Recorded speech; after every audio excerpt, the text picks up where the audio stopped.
fiction written by LDS writers. Rob fashioned the Academy so that the award begins with reader nominations. Anyone can nominate books written by an LDS author that are published in that award year. Once a book receives 5 nominations, it becomes an official nominee and advances to the judging round. Once the judges have cast their votes, the top 5 nominees become the official category finalists. The finalists in each category are then voted on by the Academy at large. The Whitney Award program was named in honor of Orson F. Whitney, a former member of the 12 Apostles of the LDS Church who pursued and encouraged the fine arts throughout his life. Orson was born in 1855 in Salt Lake City, Utah. From the time he was very young, he had what was described as an artistic temperament. He loved art, music, and literature. While attending the University of Deseret, now the University of Utah, he formed the Wasatch Literary Association. His first book, The Life of Heber C. Kimball, was published in 1888 and soon followed by his first book of poetry, a joy he had worked on in private for many years. Orson Whitney worked for the Deseret News and also taught theology and English at Brigham Young College in Logan. Orson F. Whitney was called as a member of the 12 in 1906. Time and again, the message of his speeches was to encourage people to use their God-given talents. This quote has been used many times in Whitney Gala remarks, but I think it will always apply to you talented people. We will yet have Miltons and Shakespeares of our own. God's ammunition is not exhausted. In God's name and by his help, we will build up a foundation whose tops will touch the heavens. All of us here tonight are blessed by the talents that are around us that God gave you. Thank you for sharing them with us. And it is an honor and a privilege to honor the 40 finalists in this year's 2013 Whitney Awards, and also to honor our achievement winners, which this year are Blaine Jorgensen and Rachel Ann Nunish.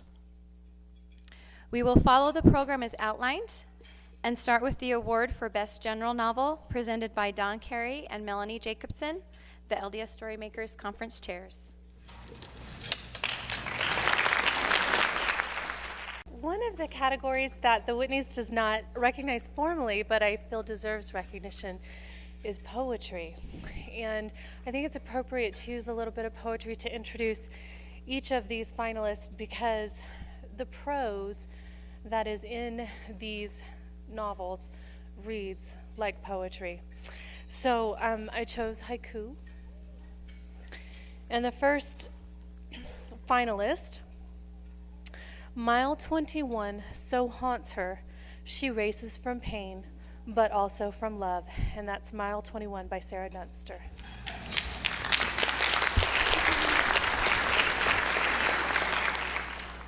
Haiku is great, but most of you who know me know that I'm kind of more of a limerick guy. There once was a merry new widow who traveled to Greece, strictly solo, but along came a man who was charming and tan. Is a marriage a yes or a no-go? Ruby's Secret by Heather B. Moore.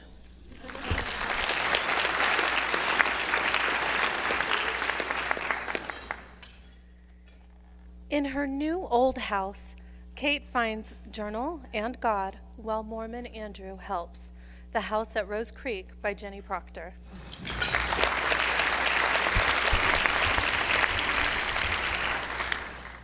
There once was an unhappy bag boy who in his lame job couldn't find joy. But then came a drive that taught him to thrive, thanks to an old man with wisdom to deploy. Road to Bountiful by Donald Smurthwaite.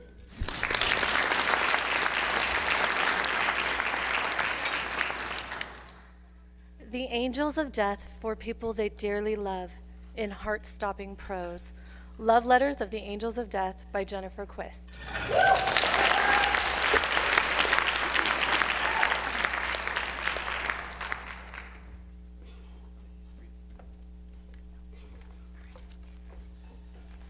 And the Whitney Award goes to Mile 21 by Sarah Dunster.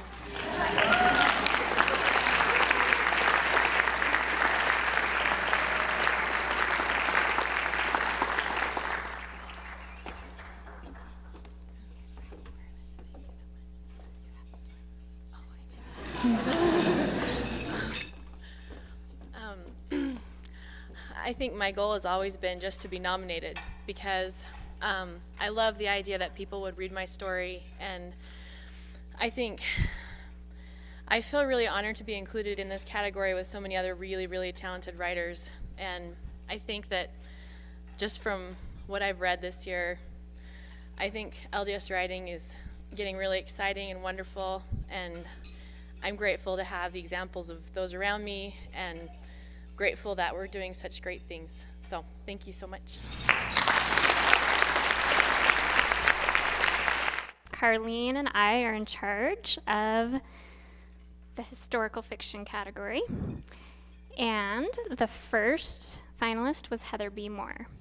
Heather B. Moore is a USA Today bestseller and award-winning author of more than a dozen historical novels, which are set in ancient Arabia and Mesoamerica.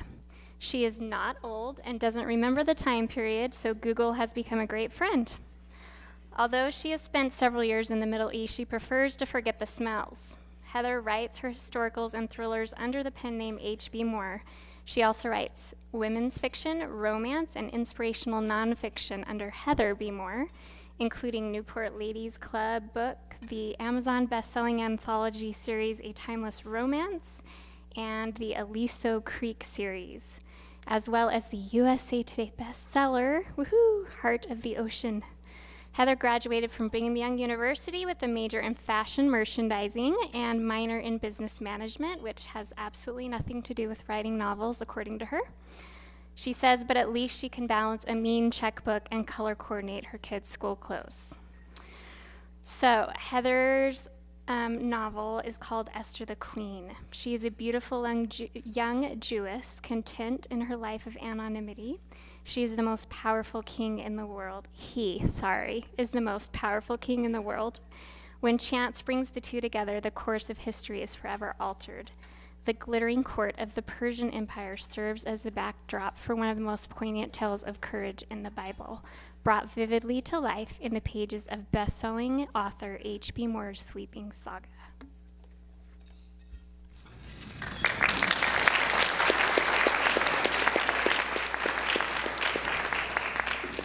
Gail Sears had a magical childhood, spent hiking in the mountains and swimming in the beautiful lakes of California. This, no doubt, inspires the rich imagery and sense of place in her novels. As a child, she loved telling stories, or whoppers as her mother refers to them. She has 7 published novels and 2 picture books. Belonging to Heaven is Gail's 7th novel and her 3rd Whitney Award finalist. She was looking for an excuse to do research in Hawaii when she found an article about Jonathan Napela. I probably said that wrong.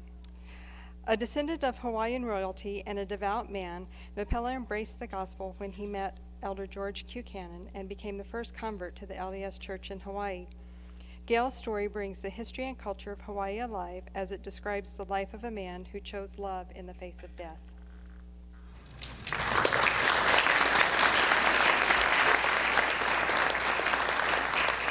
Okay, our next finalist is Safe Passage by Carla Kelly.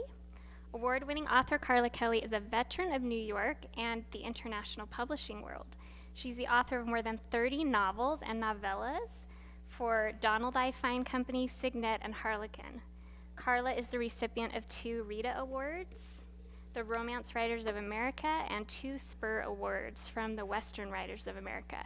Recently, she's been writing Regency romances, think Pride and Prejudice, set in the Royal Navy's Channel Fleet during the Napoleonic Wars between England and France. She comes by her love of the ocean from her childhood as a Navy brat. Carla's history background makes her no stranger to footnote work either. During the National Park Service days at Fort Union Trading Post National Historic Site, Carla edited Friedrich Kurtz's Fur Trade Journal. She recently completed a short history of Fort Buford, where Sitting Bull surrendered in 1881. Carla is enjoying writing for an LDS audience now, where she feels most at home. Safe Passage is set in 1912, the beginning of the Mexican Revolution, and the Mormon colonists must flee to the United States. When his estranged wife is mistakenly left behind, Ammon Hancock goes back to rescue her. But when he finds her, he must coax her to follow him to safety and maybe even love him again. This revolution could be the very thing that ends their war of hearts.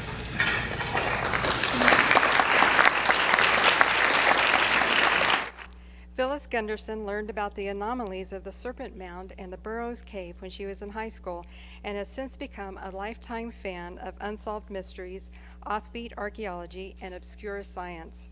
Her worldwide travels and research inspire her writing, but she always finds more than she can include in her books, like a 9-foot-tall skeletons in America and ruins in Bolivia that date to 15,000 BC. The Mounds Anomaly is her fourth published work and the third to follow Professor Matilda Matt Howard. Despite Matt's evidence to the contrary, the idea that the native people of America could have connections to ancient Egypt is shut down at every turn.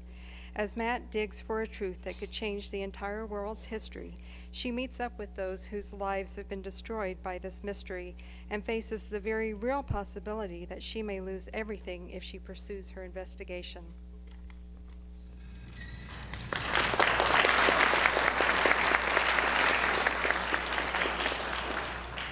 Jenny Hansen was born with ink in her veins. She has always had a vivid imagination and loved books and making up stories.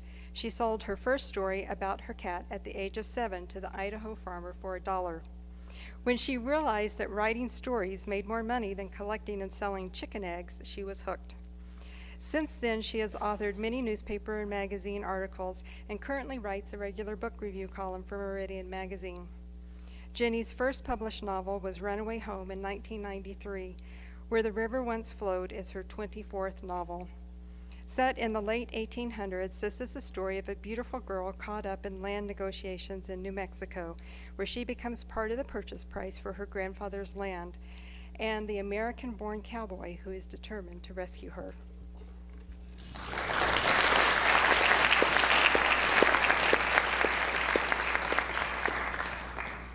Okay, and the winner for Best Historical Novel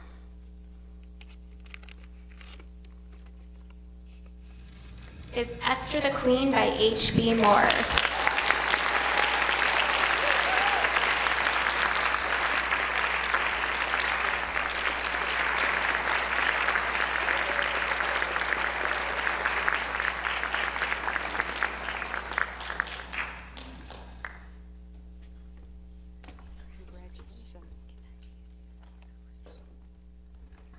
Wow, I'm really, really shocked because the historical novelists in this category are truly amazing.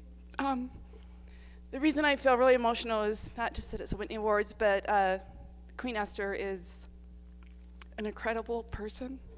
And when I started researching her, I actually had turned in a novel to my publisher on Adam and Eve. I thought it'd be really awesome to have this whole garden thing where they're running around naked. But then I get through the censors. So my editor said, this was in June, probably end of June, July. She said, if you can turn in a book by September 15th, it can come out next April. And so I talked to my daughters and my husband. I said, I need to write a historical novel on the Bible because I'd done other scriptural fiction and I'm ready for kind of a change. But I need a really strong heroine. And so my then 13-year-old, she said, well, I love Esther.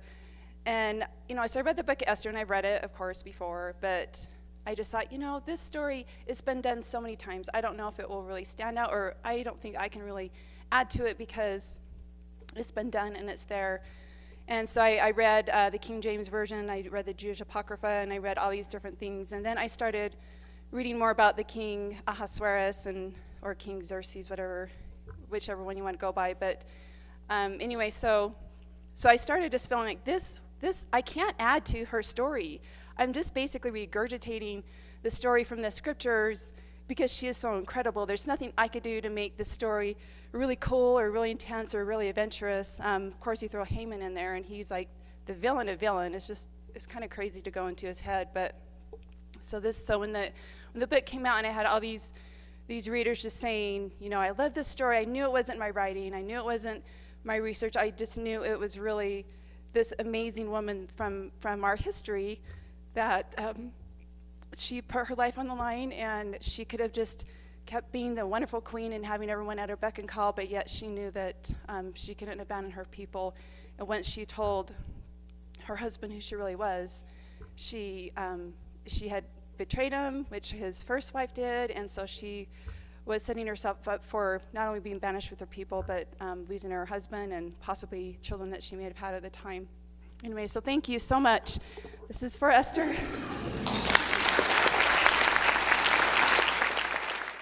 I can listen no longer in silence. I must speak to you by such means as are within my reach. You pierce my soul. I am half agony, half hope. Tell me not that I am too late, that such precious feelings are gone forever. You wouldn't believe That the mic's not working. that the mic's not working, yes. No, you just wouldn't believe the day that I've had. Where have you been? Well, this morning I just took a walk across the moor to visit my friend Henry. Remember him? Isn't he that sweet, gorgeous guy that always wears a cravat? Yes, well, he proposed again. When are you going to say yes? Well, it's complicated. Here. Would you like a cherry jelly belly? Would you believe that that's not all that happened? On the way home, I stopped to take some great pictures. Okay, so I'm taking some pictures, and then there's this group of guys having a secret meeting. And apparently, they thought I was taking pictures of them. Then they started chasing me. You're kidding. No, they really happened. And I was in my high heels. It's terrible. But then, this tall, dark, handsome cowboy, he comes to my rescue. And it turns out, not only is he a lawyer, but he looks a lot like Tim McGraw. You know what? I think you need to go by the hearth and warm yourself by the fire. Would you like some soda bread? I made some earlier. Oh, why, thank you. You have no idea how I've been longing for home. You know what? I know what you need. You need some music to calm you down.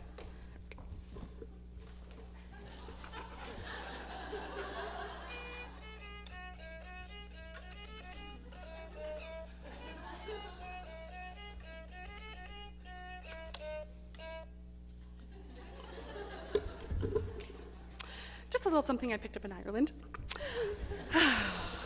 Yeah, are you feeling any better? Sure? Yeah, I guess. I don't know. I know what you need. What?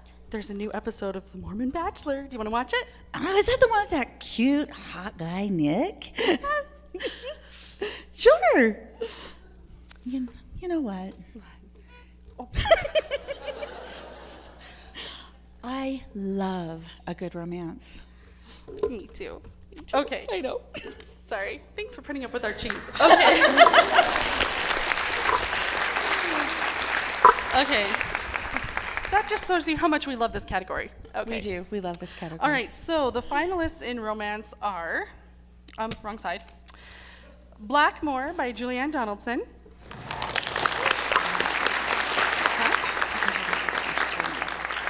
Okay, and Hearthfires by Dorothy Kennington.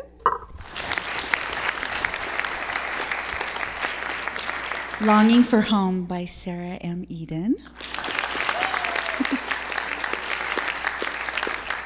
Second Chances by Melanie Jacobson. And The Orchard by Crystalline Jensen.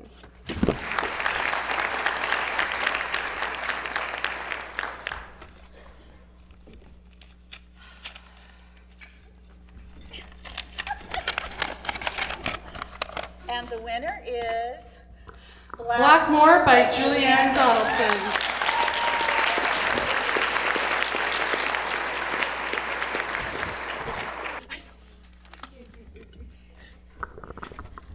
So I don't know what I'm more embarrassed about, the fact that I have to use a cane or that I look like a whale that's about to give birth to another whale. This is such an honor. There are so many fantastic writers, especially in my category, which is the best category here. I wish that I could take this award like a piece of chocolate and break it up into pieces for all of us to share, because everyone who's willing to put their heart out there and to put up with all of the ups and downs that comes with publishing definitely deserves an award for it. So thank you all, and I consider you all winners.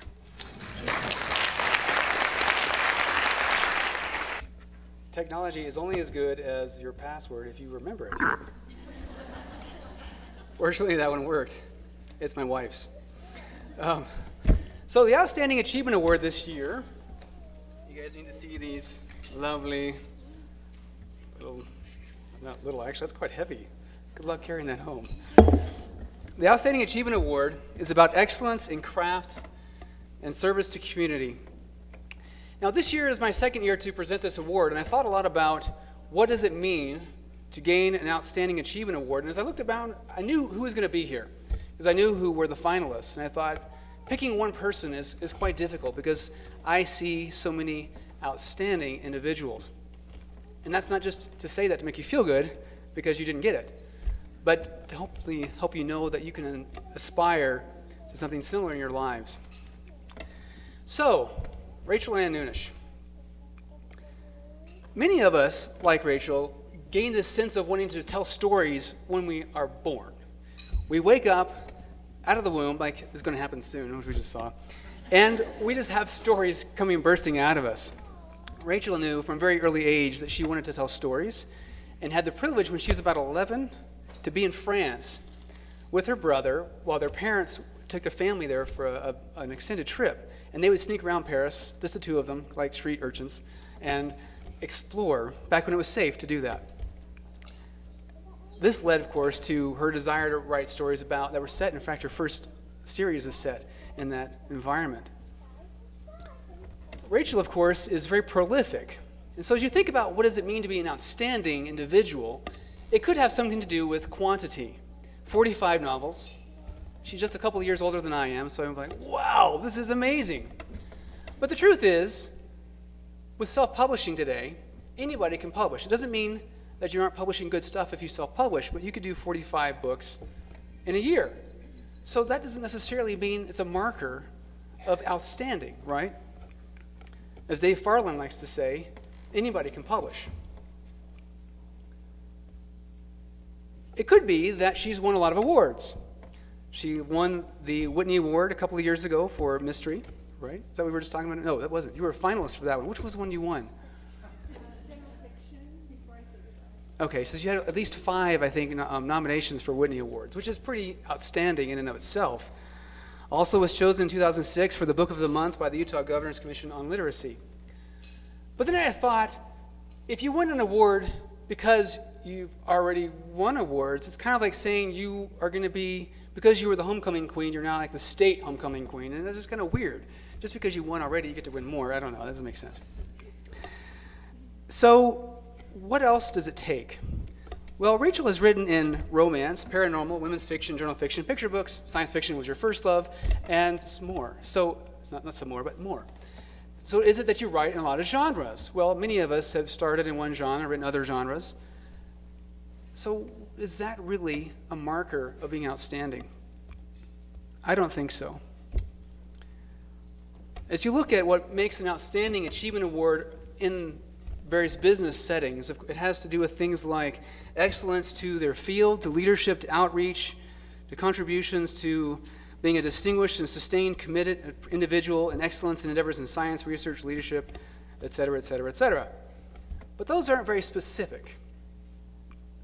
So as I looked at all the various things that Rachel has done, and I asked some individuals who could give me a little more detail than what she had on her website, B.J. Rowley said this: when we started Storymakers, she was just as prolific writing as she was having kids. We could never keep track of which was ahead, the books or the babies. One year it was about 6 kids and 7 books, then it was about 12 kids and 7 books, or is it the other way around? We're never quite sure. But the one thing they knew was that the books and the babies were inseparable. Not a book she wrote without a baby on her lap. So when he said this quote to me, which I kind of butchered a little bit there, I began to think a little bit about some of the things that she said about her family. If you go to her website, that takes up the most space, except for the exhaustive list of titles that she's published. It's her family and her commitment to establishing a strong family, a loving and committed relationship, while concurrently investing time in excellent literature. Of course, she has a husband who is devoted to her and the family as well. And so I think part of what makes an Outstanding Achievement Award is the interconnectivity of individuals that support you, who love you, and want to make it happen. Now, so not that we're going to make that a precedent necessarily in the future, but in this couple here, this is kind of a dual award. Because to write 45 books while raising kids, you may have seen the little one that's right here. You also can see a 20-year-old married daughter who's not the oldest. This is a family that's had children for a long time who are wonderful kids. So in a sense, it has to do with commitment to being excellent in the home. Those of you who are mothers, which is many of you, or who have been around children, which is all of you, hopefully, know that trying to do anything in a business setting with children on your lap is practically a trip through insanity. Maybe it is. My wife is nodding her head yes. So we have someone who has been devoted to family, but that's also not quite enough. So we're adding these things on to the top here. I talked to Jeanette Rollison, and I said, what do you think helps establish an outstanding award for this fine lady? And she said this: instead of seeing other writers as competition, she reaches out to help them, to guide them, and to elevate them. Building a community of writers is what we're all about. Rachel helped found the LDS Storymakers community, which then led to the conference, which we had 646-ish people this weekend attend, which also led to the establishment of the Whitney Awards that we're here tonight celebrating. She's also, as part of this award tonight. She's currently developed her own imprint, White Star Press, for her own books, but also with several other authors.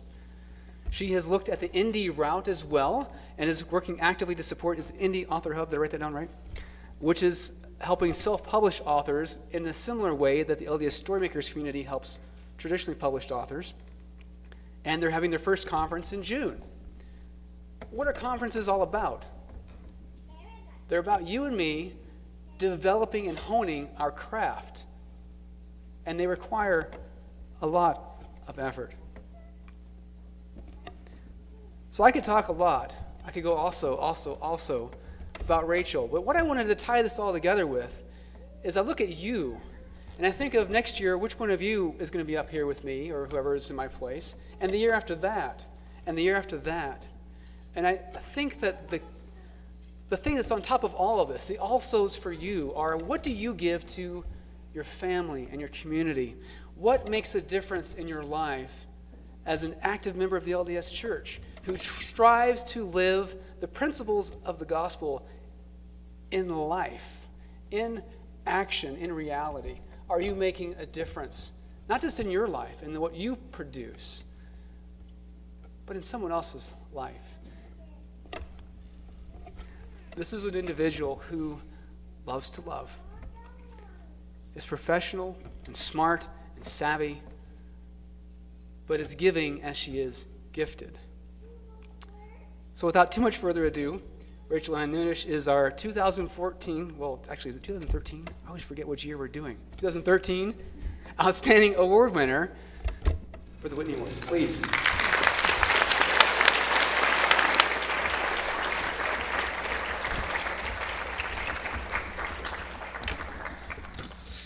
Okay, so when I got this email that said he wanted to give me this award, I, with a baby on my lap, went and Googled acceptance speech for Whitney Award, Outstanding Achievement, and I didn't get anything. So Mindy, maybe you guys could work on that for next year.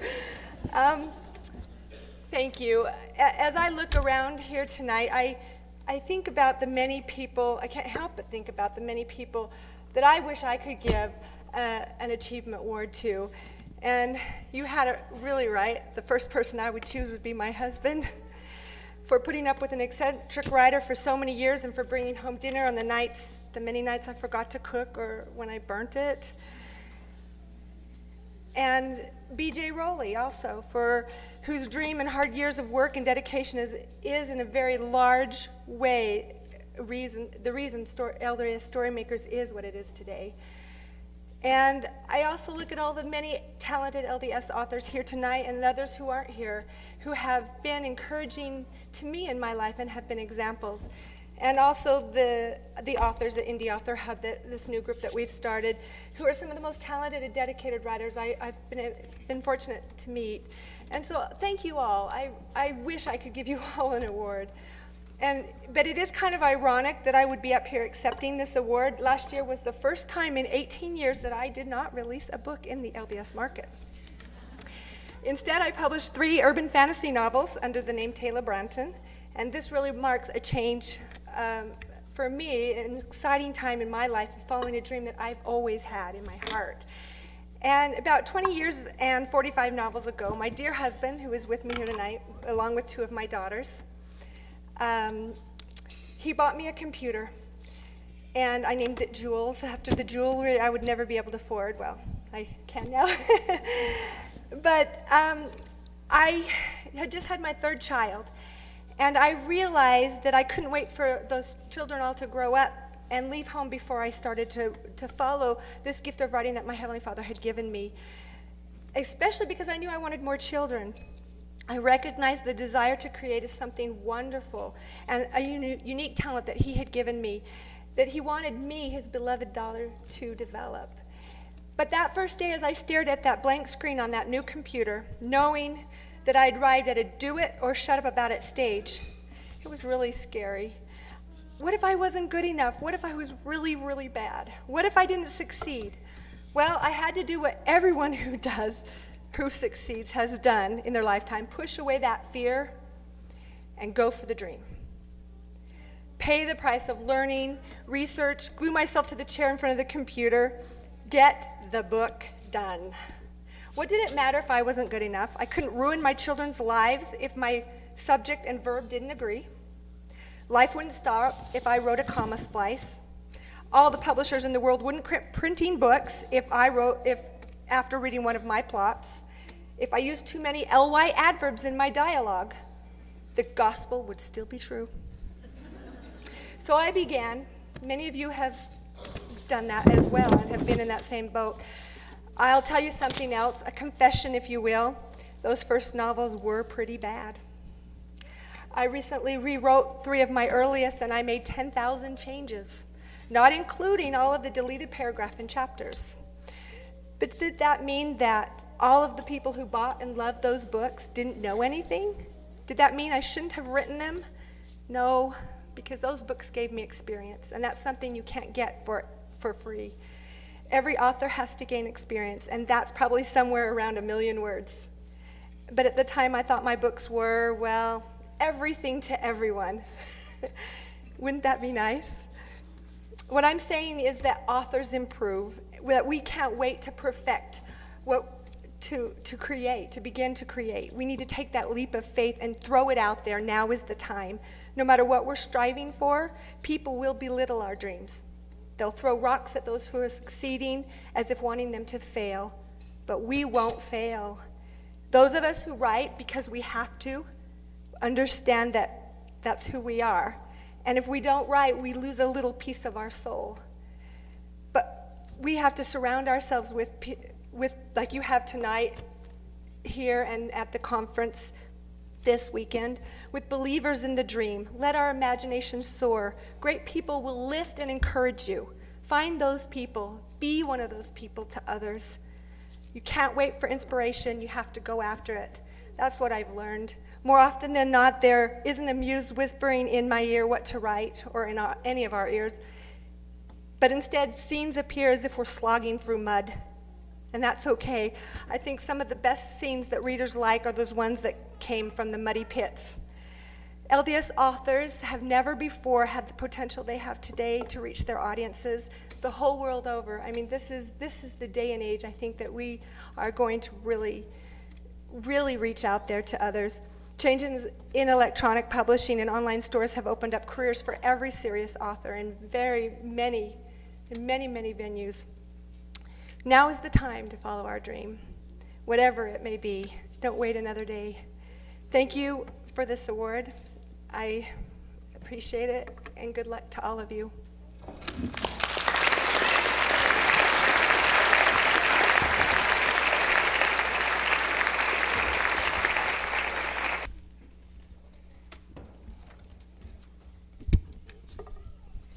While presenting an award is nowhere near as hard as writing a book, an hour ago when we still hadn't written our presentation, it sure felt like it. So, in this age when writers have to be social media experts, as well as authors, we did what all of us do when we find it hard to come up with original content. We looked on Pinterest for quotes. Here are some of the most popular. You don't have to be great to start, but you have to start to be great. I'm going to make the rest of my life the best of my life. When everything seems to be going against you, remember the plane takes off against the wind, not with it. Life is 10% what happens to me and 90% of how I react to it. And believe it or not, we even found a couple quotes that actually apply. The possession of knowledge does not kill the scene of wonder and mystery. There is always more mystery. A good mystery keeps you up on Saturday night. A bad mystery puts you to sleep on Sunday afternoon. Either way, you come out ahead.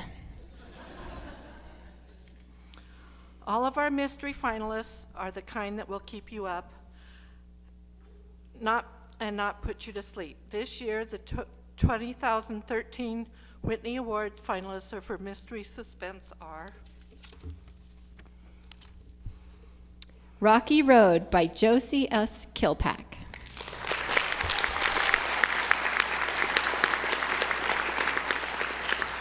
Deep Cover by Tracy Hunter Abramson.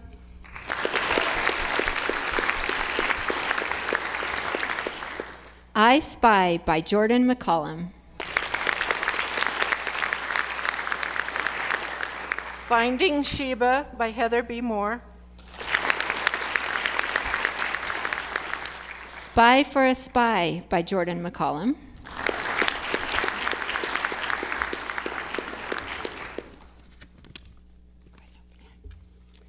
And the winner for Best Mystery Suspense Novel is Deep Cover by Tracy Hunter Abramson.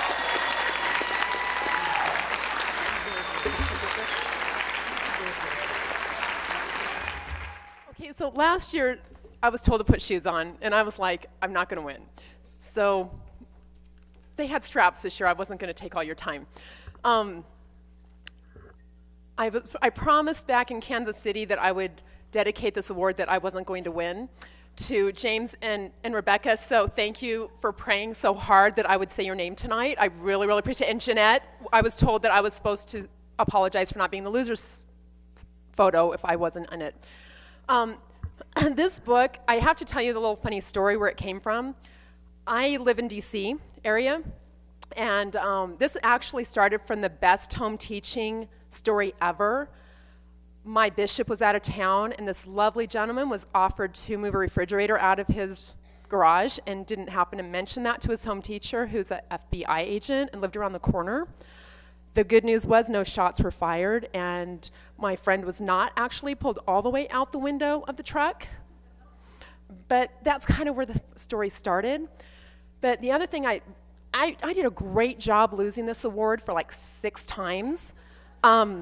And just over a year ago, my bishop called me into his office and was like, I need to talk to you. And of course, I'm stupid. So I walk into his office and thinking, oh, do you want to talk to my husband too? Sure, who are we talking about? I'm now Relief Society president. So I lose 6 times. I get called as Relief Society president, and I win twice. I'm telling you, like those bishops and Relief Society presidents, I guess that's authors too.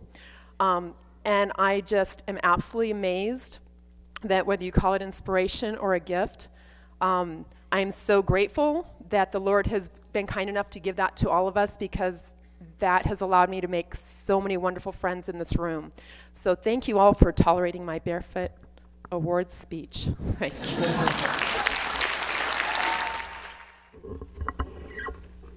I'm super tall. I'm going to lean in. Can everybody hear? Okay, we're presenting for the speculative category, and our first nominee is Heart of the Sea by Nora Roberts. No, wait. I think you mean Heart of the Ocean by Heather B. Moore.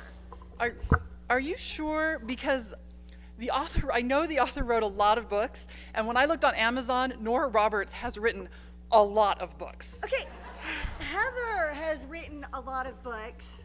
I don't think this works. Heather has written a lot of books.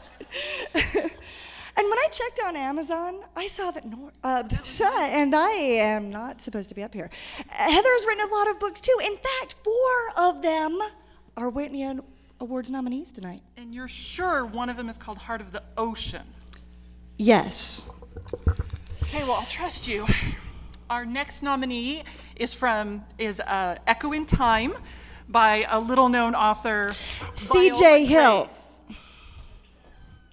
C.J. Hill? Let me guess, you didn't read the time travel dystopian adventure? No, but that sounds way better than the novella I found. I should read that one. Did you do all of your research on tonight's nominees on Amazon?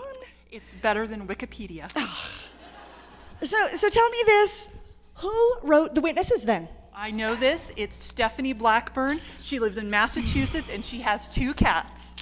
Okay, Stephanie Black lives in Northern California, no cats. One cat. One cat. Stephanie has recently adopted a cat. So, Winter Queen, not an Elizabethan romance by Amanda McGee? Amber Argyle. Fantasy, hello. Dark Memories? Horror novel by Jeffrey F. Savage. Wait, what did you think that was about? Amazon said it was a book of sculptural nudes immortalized through black and white pictures by a great contemporary photographer. And while that's altogether possible that Jeff would write that book, no. Okay, somebody needs to tell Amazon they have all their facts wrong. Every single one of them. But one fact that is indisputable is that all 5 nominees for the speculative category have delivered amazing books of creativity and imagination. They are, for real, Dark Memories by Jeffrey S. Savage, Echo in Time by C.J. Hill, Heart of the Ocean by Heather B. Moore, The Witnesses by Stephanie Black, and Winter Queen by Amber Argyle. And the 2013 award winner is, this is actually scary, I'm shaking, is Dark Memories by Jeffrey S. Savage.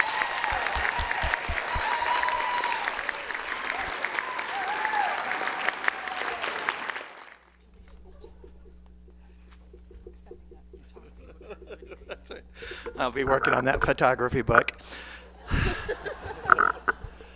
So I always promised that if I ever won an award, which I didn't think was ever going to happen, that I would bring Jennifer up here. And those of you who are writers out here know how incredibly important your spouses are. Just, I can't tell you that, I know that I would not have written any of the books that I've written without the support of my amazing wife. So I want to thank her for that.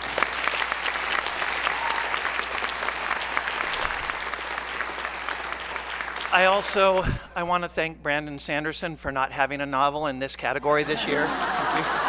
Appreciate that. And there's another thing I need to point out here, which is that Dark Memories I actually wrote about 11 years ago. Since then, I've written 4 other books, all of which have lost the Whitney Awards that I've been finalists for, so I'm not entirely sure what that tells you about the quality of my writing over time. I want to thank all you guys. You know, when we talk about the Shakespeares and Miltons of our own, I think that what we think is that there's got to be this one novelist, that what Whitney was saying was that there's this great novel that's going to be written. And I don't think that's what he was talking about at all. I think he was talking about a community of authors among the Latter-day Saints, spreading amazing messages, building up the things that we've learned and the things that we believe in through their writing. And I absolutely see that every time I come to this conference, every time I come to these types of situations. I know, right? I totally feel that being built up, and I know that he was exactly right. And then just last of all, I want to thank Covenant, and I want to thank Kirk Shaw for having the guts to publish a horror novel. You know, lots of people are like, no, there's no way that Covenant will publish a horror novel, including me. But I had a little lady come up to me 2 weeks ago in church, probably in her mid-80s, and she walked up and she said, she put her hand on my shoulder and she said, I want to tell you that I finished reading your book and I loved it. And I said, thank you. Which book was it? And I thought it would be like my mysteries or one of my kids' books. And she said, Dark Memories. I said, really? It wasn't too dark for you? And she squeezed my hand and she said, oh, sweetie, I love those kinds of books. So thank you very much.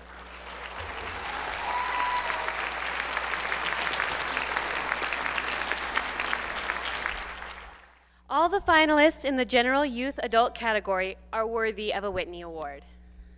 And if you haven't already read them, you still should. And to help you decide if these are the books you'd enjoy, we're helping out these 5 authors by renaming their books with a more honest book title. Can you hear us, by the way? Is that on? Okay. The nominees for Best General Young Adult Novel are Going Vintage by Lindsay Levitt, or My Boyfriend is a Cyber Jerk, so I'm going on a technology fast to find myself.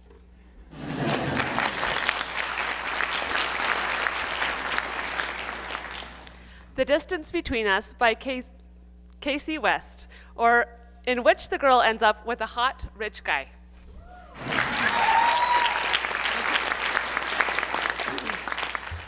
Chasing June by Shannon Crane Camp, or To BYU or Not to BYU. Good boyfriends are easy to find.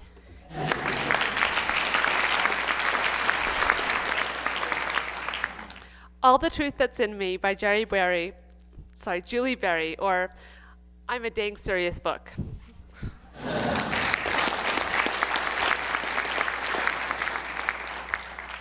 And finally, Dead Girls Don't Lie by Jennifer Shaw Wolfe, or Dead Girls Don't Lie, but it's hit and miss with the live ones.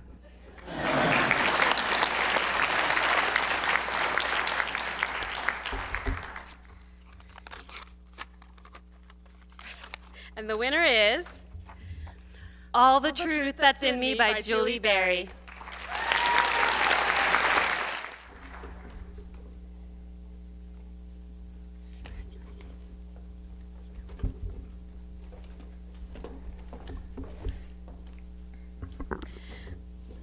As I was working on All the Truth That's in Me, I had a hard time with my editor, Kendra Levin, whom I adore, but we had a hard time coming up with a title for it.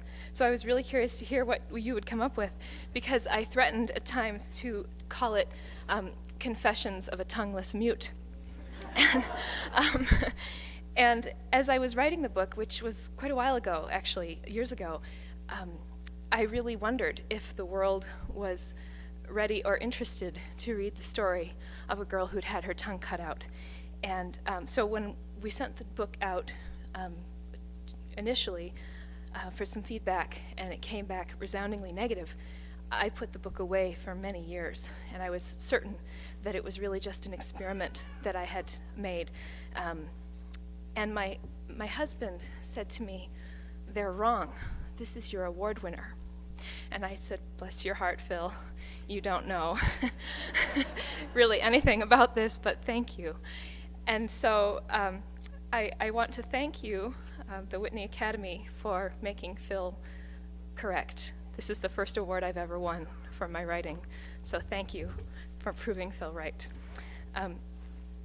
I need to thank Kendra Levin, and I need to thank my agent, Alyssa Henkin, neither of whom are here, but I owe them so much. But most of all, I owe Phil, my husband, whom I wish I could show off to you, everything for his love and support. And I want to thank the entire organization here for the incredible work that you're doing to elevate and promote the entire field of LDS authorship. I think that the real purpose of awards is not to honor a winner, but to show the world that this entire endeavor is worthy. It's worthy of high-heeled shoes. It's worthy of our time, and it's worthy of this opportunity to congratulate one another. So thank you all for making this possible for the entire field of LDS authors. Thank you so much. The YA speculative fiction category is jam-packed with incredible stories. But more than incredible stories, this category radiates mind-bogglingly talented authors. We're here to further detail these authors' finalist quality works in speculatively classic fashion. Yes, in limericks. I think we're all inspired by Sarah's trip to Ireland to lean on the limerick theme. Some people can lie on their beds while sleep gently cradles their heads. Not Parker, you see, his sleep cannot be unless Maya's sweet dreams through him spread. We present to you Insomnia by debut author J.R. Johansson. Congratulations on being a finalist.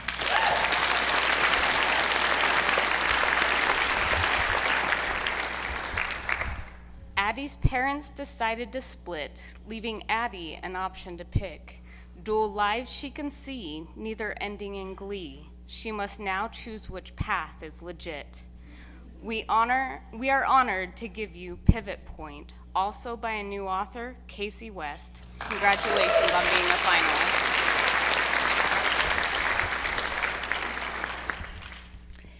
Murdered in cold blood by Steelheart, for his father revenge he'll impart. But David will need some help for his deed, lest Steelheart the reckoners outsmart. We share with you award winner, but not necessarily this one yet, we don't know.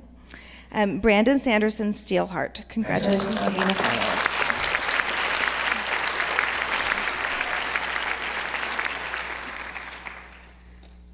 Tori hears when a dragon is born. As a slayer, to kill it she's sworn. But as Dragon Lord too, she's not sure what to do. How can all this confusion be born? Keeping in line with the Slayer series tradition of making finalist status, we highlight C.J. Hill's Friends and Traitors, Slayers 2. Congratulations on being a finalist.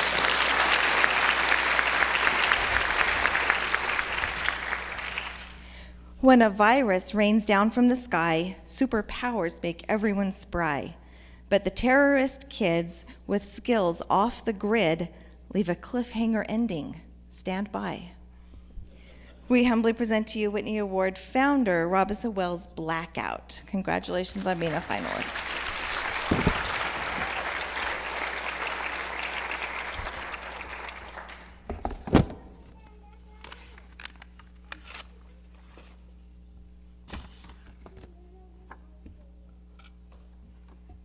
The Whitney Award 2013 for Best Young Adult Speculative Novel is Steelheart by Brandon Sanderson.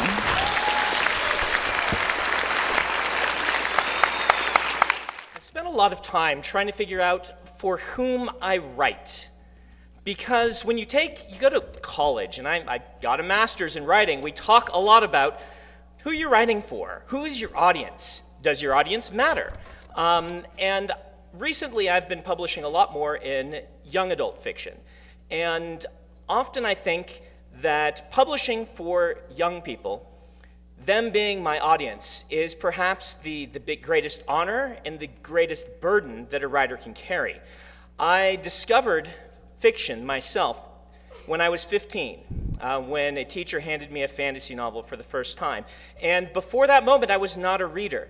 I've since had people come through my lines, and young people who will say, I didn't read before I picked up this book. And I think that's the person I'm writing for. I'm writing for that person that I hope is out there that will love fiction, that will have a deep, abiding, long-lasting, lifelong love affair with fiction, if they can just find books that will grab them and pull them forward and say, yes, you will love this. And so the opportunity to write for children, for young adults, for teens, and the opportunity to be recognized for doing so is a true honor. Thank you so much for the Academy, and thank you to all of you.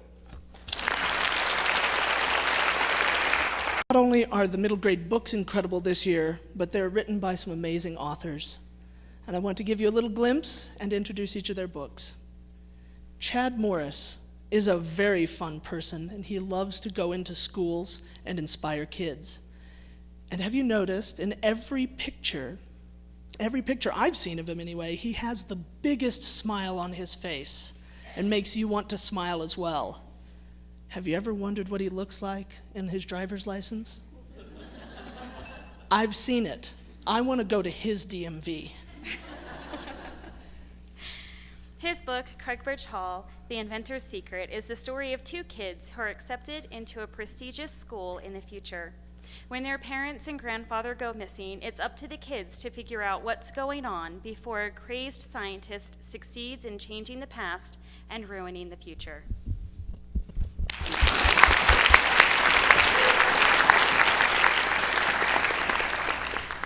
Liesl Shirtliff has a tremendous amount of energy squeezed into a small package. And her readings are legendary. With her years of drama training, to call it a reading isn't doing it justice. So if you get a chance to hear her perform from one of her books, do it. She also loves talking with children and visiting schools. Her finalist is Rump, the true story of Rumpelstiltskin. Can you imagine growing up with a name like Rump? No fun. Rump's fortune changes when he learns he can spin straw into gold, but with each strand he weaves himself deeper into a curse. The only way for him to break the spell is to learn his true name.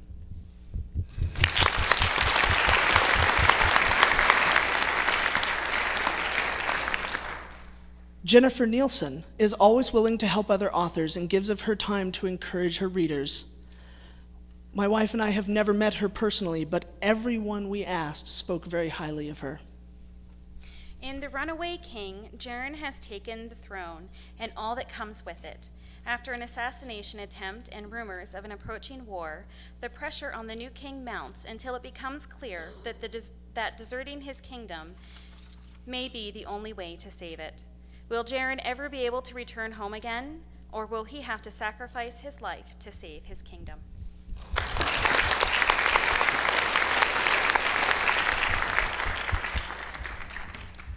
Peggy Edelman is one of the nicest people you could ever meet, and has one of the most delicious blogs on the internet, Will Write for Cookies. Now, sadly, she's lost her voice today. So if she wins, I've volunteered to sign her acceptance speech.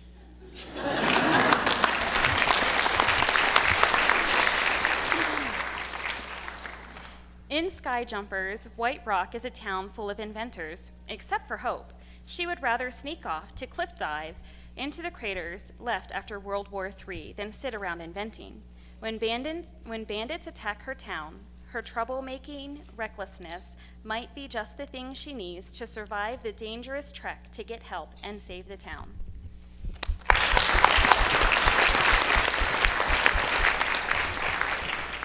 Last is an author who requires no introduction, but insisted we give her one anyway. Jessica Day George has red hair and the sass to match. Combined with her infectious energy and sense of humor, she is always fun and delightful to hang around with. In Wednesdays in the Tower, Princess Celie lives in a magical castle. When her brother dares her to catch the castle creating a new room, she does. Inside the room is a giant egg. Now Celie must care for the egg and the creature that hatches from it. Whatever the castle is up to, you can be sure that there are even more secrets to discover.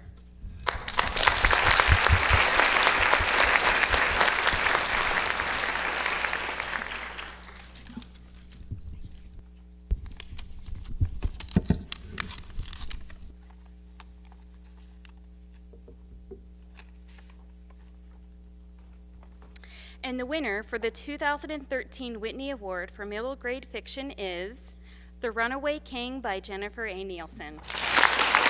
Jennifer wasn't able to be with us tonight, but she sent an email with her acceptance speech for me to read to you. Words are inadequate to express my appreciation for this honor, and I am sorry I cannot be here to thank you all in person. As I have looked over the list of finalists and read each of your works, I have been amazed to find myself in your company. I firmly believe all of this year's finalists represent the strongest overall competition ever, at least since I have been watching, and this is certainly true of the middle grade category. Each of the books is wonderful and are finding enthusiastic fans wherever their books travel. To those pre-published writers, please let me encourage you to keep writing, submitting, and holding faith in yourself. Do not give up. The difference between having a dream and having your own published book is really just a matter of a few more of the right words. Being able to create stories has been my dream too, and I thank you for your recognition of one of these stories. P.S. It's a good thing these awards are not made of chocolate, or I would eat mine.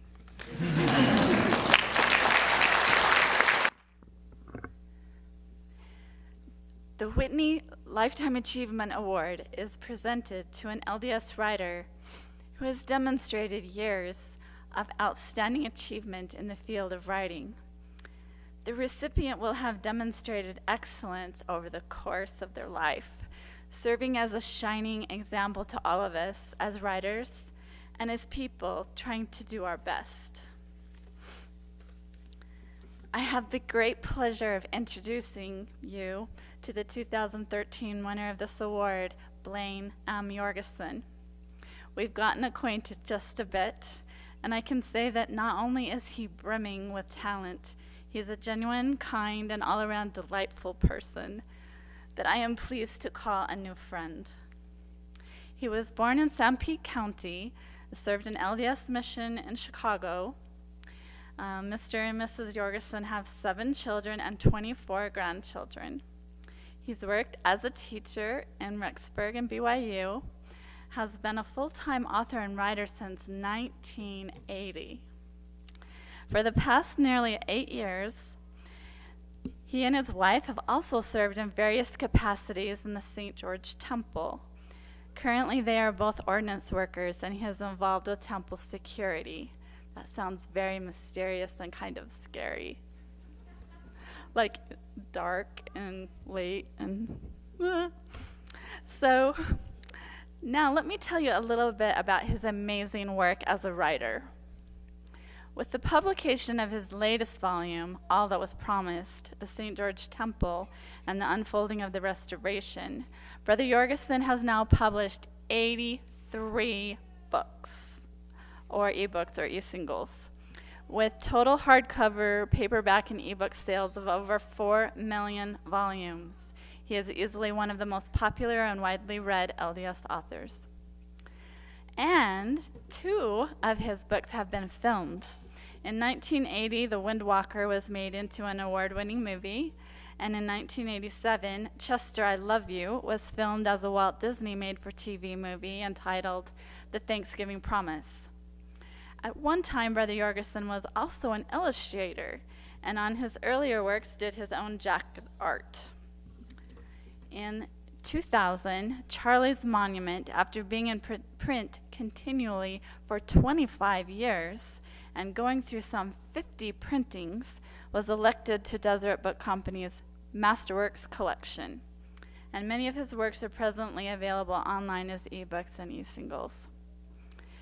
Now here's just a little story about how Brother Jorgensen might have begun his journey as a writer.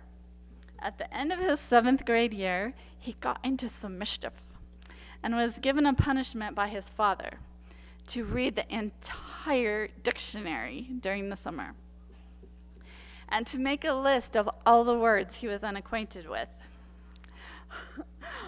But not only did he complete the assignment, he managed to turn around and win a local radio station contest for the most unusual word. And by the way, that word was pusillanimous.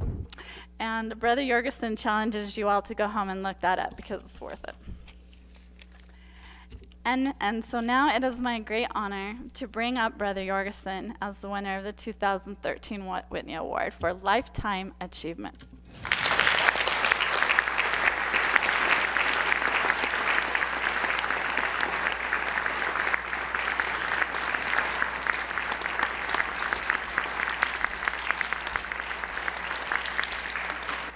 That makes it even harder.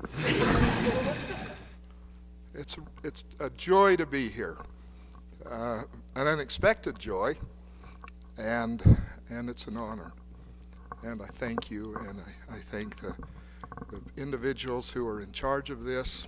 There are so many things that I have had running through my head since I arrived here, and I've thought of a lot of things that I would like to say, and I'm not going to, so I'm going to just say 2 or 3 that I think I should. When I first published Charlie's Monument, there was no LDS writing group. There were no other LDS writers that I knew of anywhere except guys that wrote deep doctrinal treatments. And Charlie's Monument was fiction. So I submitted it to every publisher I could think of on the earth, and it was rejected by every single one of them. And I was teaching seminary at the time and put it up on the shelf and said, well, that's the end of that idea. And then a few months later, as school was about to end, I had the feeling, take this up to Rick's College. And I thought, well, that's dumb. But I did it, and came back to school and didn't think any more about it. School ended, we left for a family trip, came home, and the Teton Dam broke. And the next time I saw the seminary, all that was left were just brick walls and a roof. Everything, even the pianos, had washed out through the walls, through the windows, or where the windows had been. And later that year, as I was trying to get my home rebuilt, I remembered one day that I had taken Charlie's Monument to the college. And I thought, well, maybe that's a sign. And so I went up and said, could you guys print this for me? And they said, sure. How many do you want? And I said, well, I teach 200 kids a year, so 200. And I can make everyone buy one. And he said, we won't print less than 1,000. And I just really about died at that, but I said, all right. And they printed 1,000, and I don't know how the word spread. It was sort of weird, but the word spread, and soon, within days, I had sold all 1,000 copies. And it just sort of exploded. And then people started saying, what are you going to write next? And I didn't have anything to write next. Charlie's Monument I wrote in one night. You know, it wasn't like this grueling effort that I went through. And yet other things started to happen. And I had a dream. And in that dream I watched an old Indian struggling with life. I'd never even thought of such a thing. But when I awakened from the dream, I started to write the story. And that became The Windwalker. That took 6 weeks. So it was a lot more effort than Charlie's Monument had been.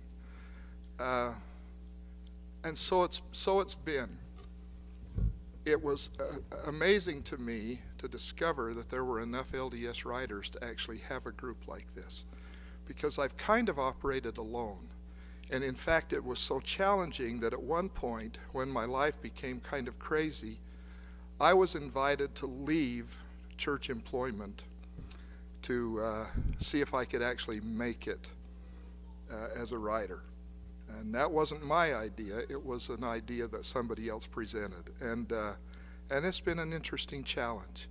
I could never have done what I did if I had not been married to the absolutely perfectly dispositioned wife and sweetheart who has sighed with relief, I think, every time I left home to go wandering around in the hills and looking for new ideas and things like that. I think she was just saying, go, go, go, go. I'm just happy for you.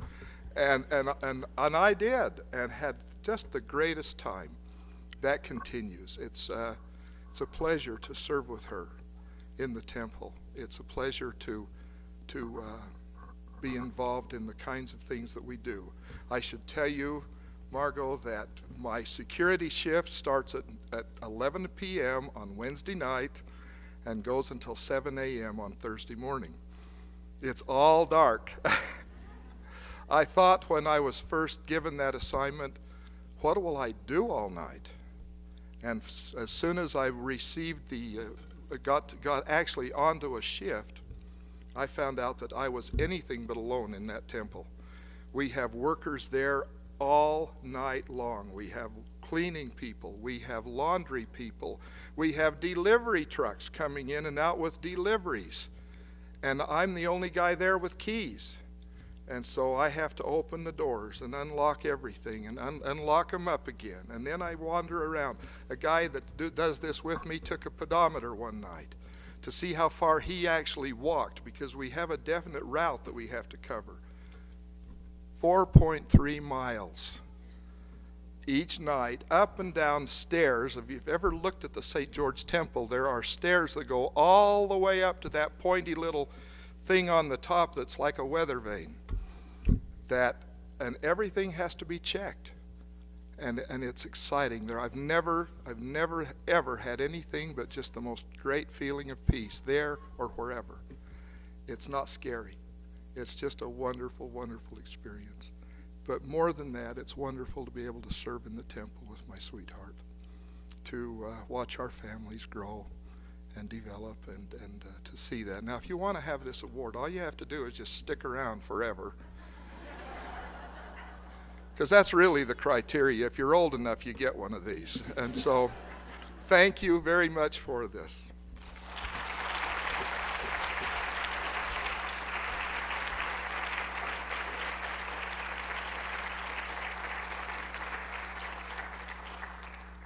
Okay, we're giving out the award for the best novel by a new author. And everyone in this banquet hall at one point in time was a new author. And all new authors have hurdles that they have to overcome. Anonymity. In a world where your name is everything. Lack of confidence. Which will come with time, trust me. Thin skin. When you're new, editorial feedback still hurts. Tunnel vision. As a first-time author, you have no idea the scope of the career you've chosen. Learning curve. Like anything new, it takes time to get into the groove. These authors have maneuvered these hurdles beautifully. So we've got some advice to give you new authors. Never give up. Go ahead. For a new author, it's all about timing. Juggling family and home. Maybe the time wasn't right for writing, but they wrote anyway. Maybe the first time they queried wasn't right. Maybe the 10th or the 50th time wasn't right, but they did it anyway.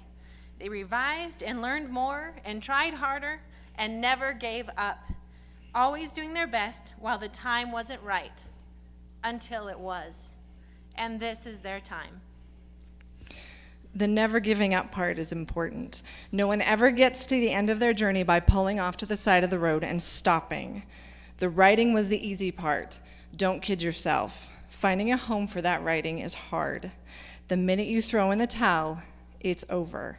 So never give up. It'll be worth it. So, our nominees for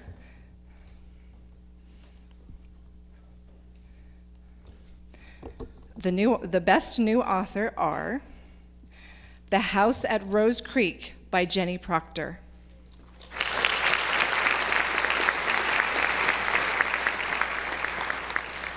I Spy by Jordan McCullen.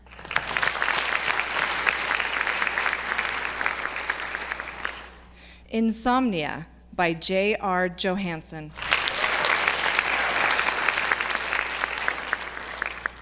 Pivot Point by Casey West. Cragbridge Hall, The Inventor's Secret by Chad Morris,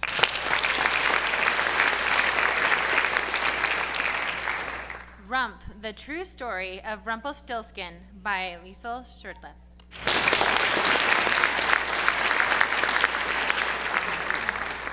and Sky Jumpers by Peggy Edelman.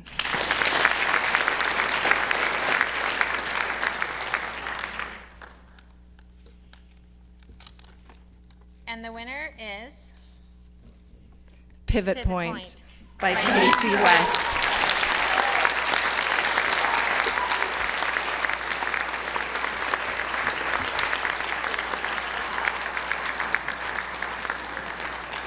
I promised a long time ago that if I ever won an award, I would bring my wife up with me. So proud of you. Thanks, Renee. I really just didn't want to come up here alone. I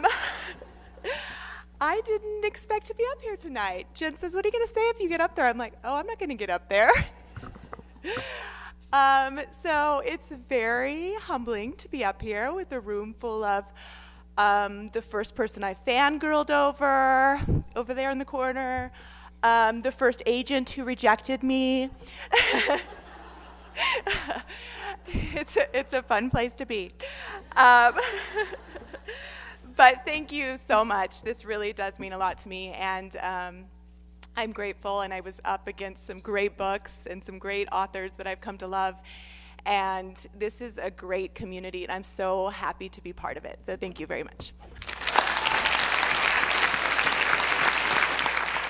It's an honor to be presenting the award for the Best Youth Novel of 2013. Seeing how this is only the second year that this award has existed, I thought a little bit of history might be in order.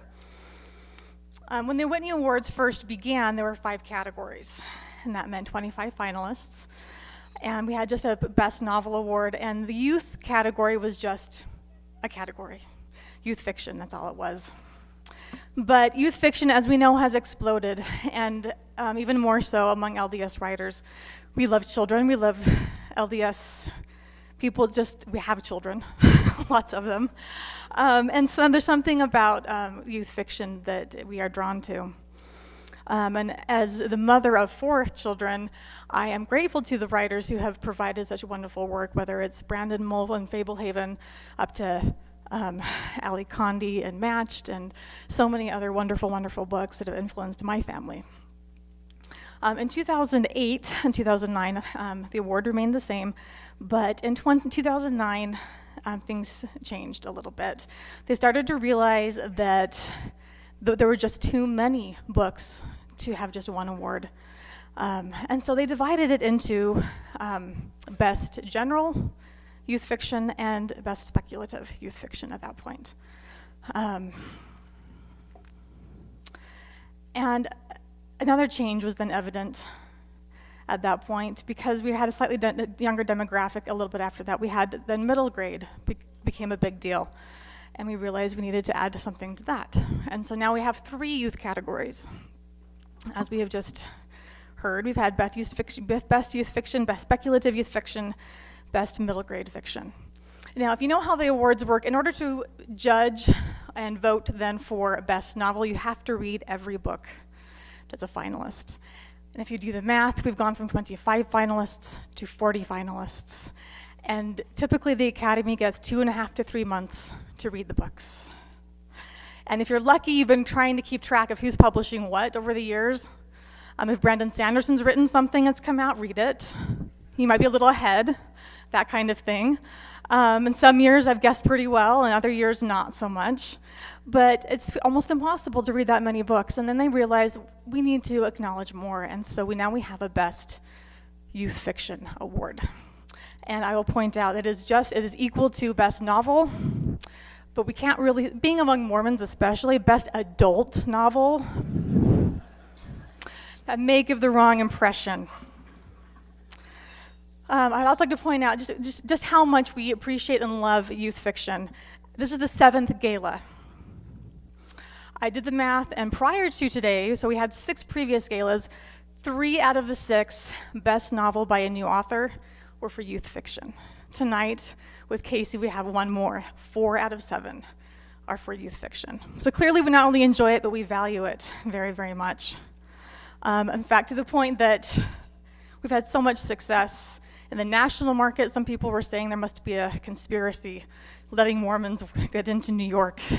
They called it the Mormon Mafia, and it's rather hilarious. The truth is that Mormons are just freakishly talented. So this year's finalists, you've heard about them, you see their names in the program. There's 15 of them that qualify for this award. And I thought I would do a fun little thing that, in case you have not seen what the award looks like, it is not a pretty gold box of chocolate. It looks like a book. And I'll hold it up, but I don't want to show it yet to see who the winner is, so we don't want to ruin that. But so this year's finalists, they cover dragon eggs, dragon hunts, an assassination plot, and pirates. I feel like I'm the grandfather in Princess Bride. Teenage terrorists, the relationship between money and loyalty, nightmares, insanity, clairvoyance. Stories featuring revenge, friendship, and death. You can read about supervillains, mutilation and mutism, cliff diving to save your community. On the lighter side, you can see a teen swear off technology, look into a futuristic school with time travel secrets, and see the trauma of Hollywood stardom, escape into a world with a living castle with its own secrets, and finish off your journey with a story that's as much about a fairy tale as it is about finding your own destiny. So with that, the Whitney Award for Best Youth Novel this year, Steelheart, by Brandon Sanderson.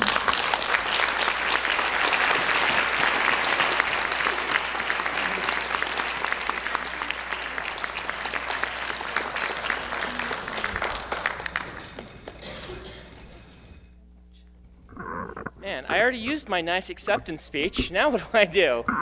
And you say, adult books. Try accidentally explaining that you write adult fantasy books sometime. You get some strange looks. But I am honored, truly honored. I suppose this time I ought to give a round of thank yous to Eddie, my agent on this book, who is here.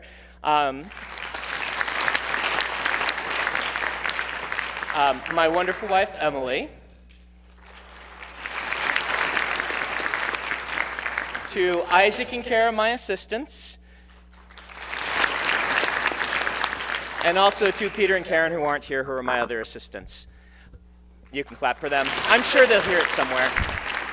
But also a thank you to Rob. This community deserves an award, a way to recognize great fiction. And I think that what this has become, it's beyond anything I ever imagined was possible. Sitting at a lunch with Rob one day and having him say, what if there were an award for LDS fiction? I'm like, yeah, that'd be pretty cool. And here, look at what it's become. This is incredible, and it is a true honor. Thank you guys very much.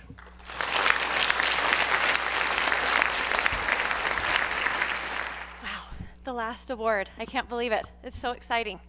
I am so thrilled to be announcing the award for Best Novel of the Year for 2013. This award is given to the book that receives the highest rankings from the voters who read all the finalists in general, historical, romance, mystery, suspense, and speculative categories. And the winner is Blackmore by Julianne Donaldson.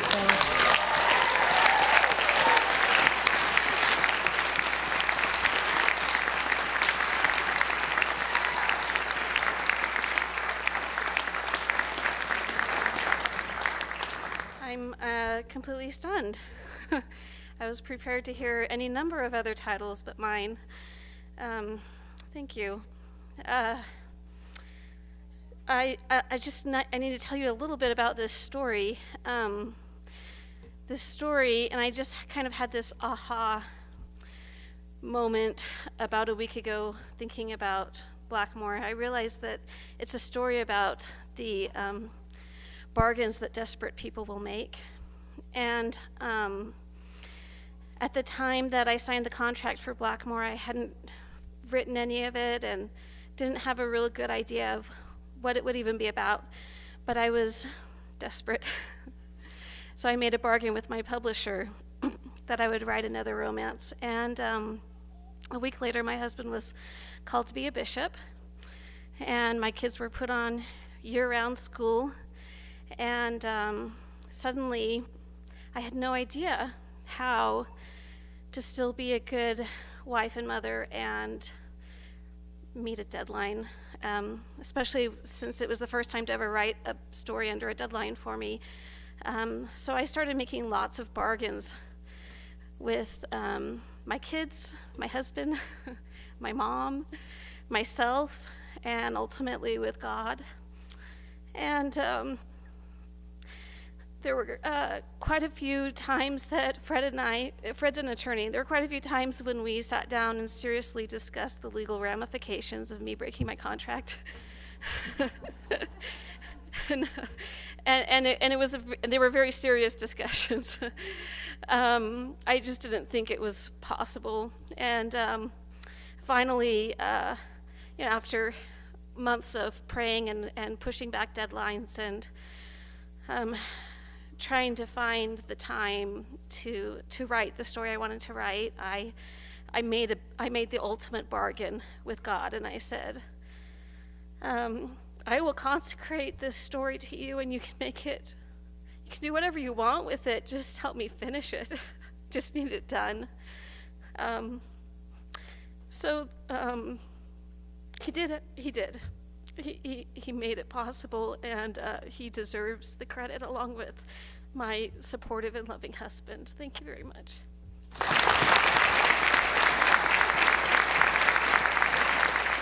I want to say congratulations again to all the winners, finalists, and to our awesome achievement winners and recipients. I hope you enjoyed yourself tonight, and we will now turn the time over to Marcia Mickelson for our closing prayer.